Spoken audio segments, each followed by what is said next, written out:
Saber Cotidiano apresenta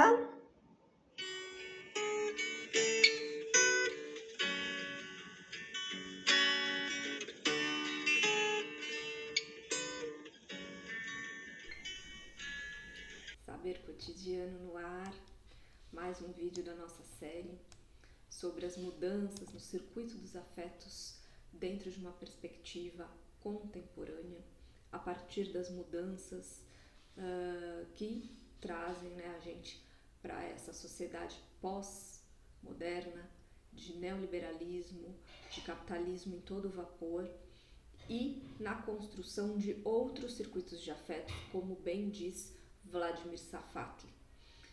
A gente está num momento novo, um momento de produção de outros afetos que nos fazem assumir outras possibilidades de vida e são formas de vida que se fundamentam em afetos muito específicos que precisam desses afetos para continuar a se repetir.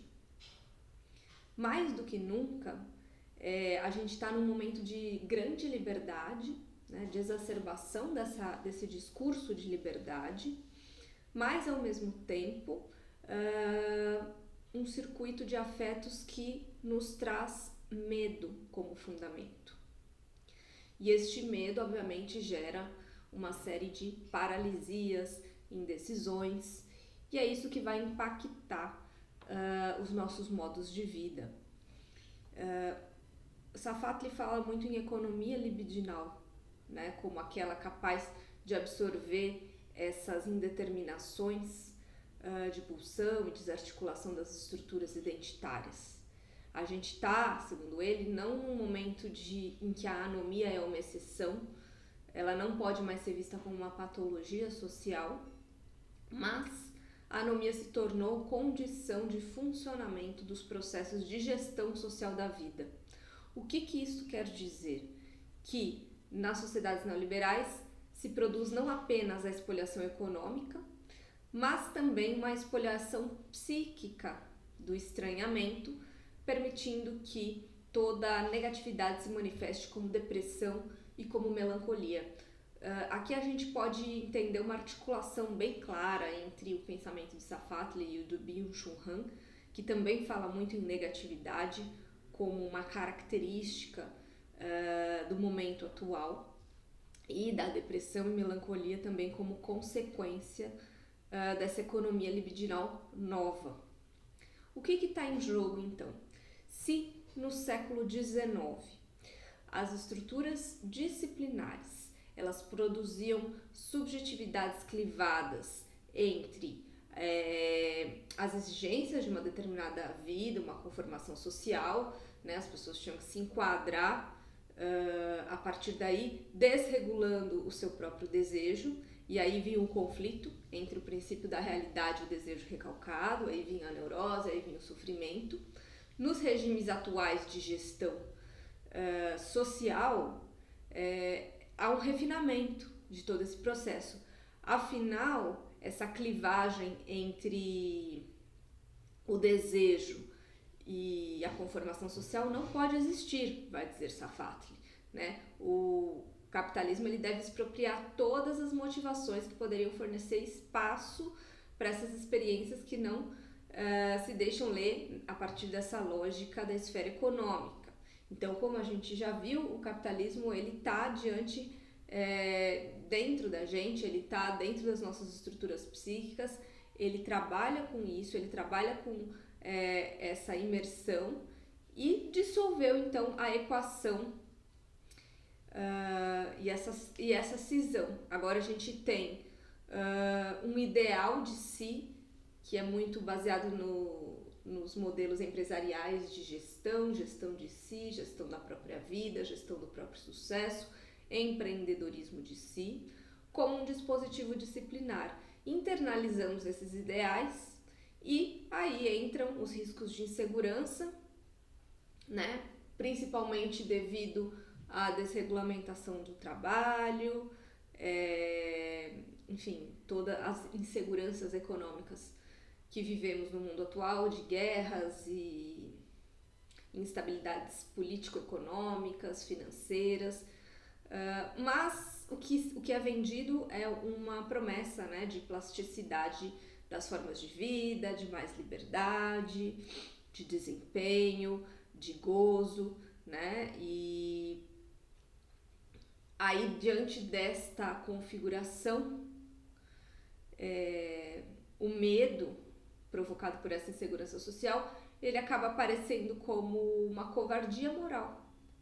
Afinal de contas, os bem-sucedidos, eles foram adiante apesar dessas adversidades. E aí a gente tem também, dentro desse contexto, uma questão muito clara, né, de como o nosso desejo ele foi capturado, ele foi racionalizado a partir desses critérios de autoavaliação constante e ao mesmo tempo sozinho, né, diria Safatli, esse modelo não conseguiria sobreviver. É preciso encaixar aí mais um elemento, e esse elemento é justamente o medo, né? A partir, vai dizer ele, do manejo conjunto do medo, da esperança, do temor e do desejo, que as estruturas de poder se fundamentam. É necessário que a gente aprenda a desejar a flexibilização, não só pelas promessas de ganho, de realização do capitalismo, mas também devido à tentativa de flexibilização, né, das nossas expressões, da nossa dinâmica pulsional. A biopolítica se transforma, então, no momento atual, em uma gestão desta anomia. Muito bem, se a gente tem, então, um mundo ideológico mais avançado que cria um horizonte normativo calcado numa nova estrutura disciplinar, né, nessa capacidade de enfrentar os riscos, de ser maleável, de se desterritorializar, de se flexibilizar, todos esses elementos ideológicos das formas de vida, a gente tem, por outro lado, uma série de modalidades de sofrimento psíquico como resultado dessa expoliação psíquica do estranhamento. Não estamos, de fato, abandonando todos os modelos de sofrimento psíquico de antes, de outrora. No entanto, há outros que se sobressaem nesse momento atual, como, por exemplo, a depressão. A depressão é um sintoma, como a gente já viu, que aparece como um problema central nesse momento em que o modelo disciplinar de gestão de conduta cede lugar a normas que incitam cada um a ter a sua iniciativa pessoal, a ser o seu próprio modelo de sucesso. Então, entra-se em conflito. O sujeito entra em conflito consigo mesmo, uma vez que ele não consegue dar conta né, de alçar essa posição. Né? Interessante que no momento atual, então, a gente não está diante de uma imposição de uma normalidade, mas a gente está diante de uma organização diferencial do que é possível ter. E aí me chama muita atenção no texto do Safatli a ideia de que uma sociedade é uma forma de produção de patologias.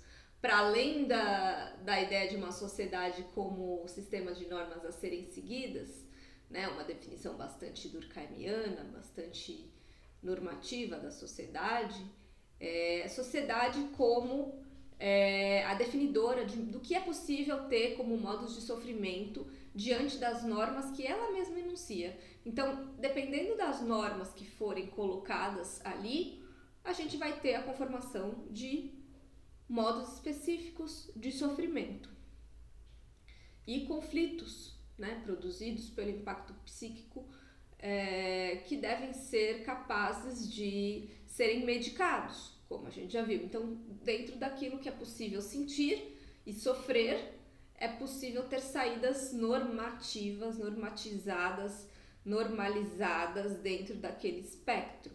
Afinal de contas, é esperado que todos tenhamos depressão diante de uma sociedade que nos cobra o tempo todo o alto desempenho. Percebam como isso é bem distante de um modelo mais antigo, do modelo mais freudiano da ideia de neurose, onde o sofrimento psíquico girava em torno das consequências da internalização de uma lei que socializava o nosso desejo, organizava a nossa conduta a partir de uma polaridade mais entre permitido e proibido, né? Agora, como tudo é basicamente, não é que tudo é permitido, mas nós temos mais direito a escolher as nossas vidas, a direção das nossas vidas, a gente está diante de uma outra permissão social, né? A gente é permitido a ter sucesso, a ter um ótimo desempenho, a performar, a ter gozo irrestrito. A gente pode tudo isso. Mas e se a gente não conseguir? Quais as consequências?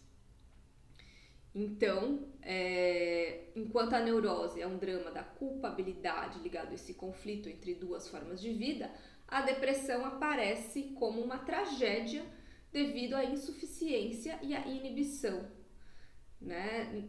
Cada vez mais a gente se responsabiliza, cabe ao indivíduo se responsabilizar pelos sucessos e pelo fracasso, pela sua afirmação da sua identidade, da sua individualidade, pela sua autoexpressão e seu empreendedorismo. Tudo que for fora disso é visto como uma covardia moral. Sendo assim, a depressão se torna de fato um setor fundamental da estrutura disciplinar contemporânea.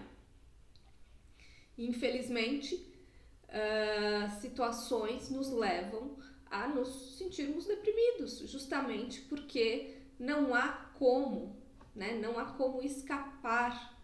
Quer dizer, até há, né? Estamos aqui tentando, todos nós, todos os dias, mas escapar escapar desses modelos, dessas identificações. A menos que a gente crie nossas linhas de fuga, já como diria Deleuze, criar as nossas formas de existência e tentar reencontrar o lugar do nosso desejo, da potencialidade, tá no fluxo do acontecimento, né? Mas no geral, a depressão aparece justamente porque a gente não consegue, a gente tem que sustentar uma norma que não pode ser realizada, mas a gente deve fantasmaticamente, vai dizer Safatli, sustentar essa norma. E a depressão é uma forma, né, da gente sustentar essa norma que nos oprime, me anulando a minha própria voz, anulando o meu próprio desejo, sem que eu consiga articular outras alternativas. Então, é muito importante, de fato, a gente ter essas discussões para pensar por onde podemos traçar as nossas linhas de fuga diante deste novo circuito de afetos que se constitui.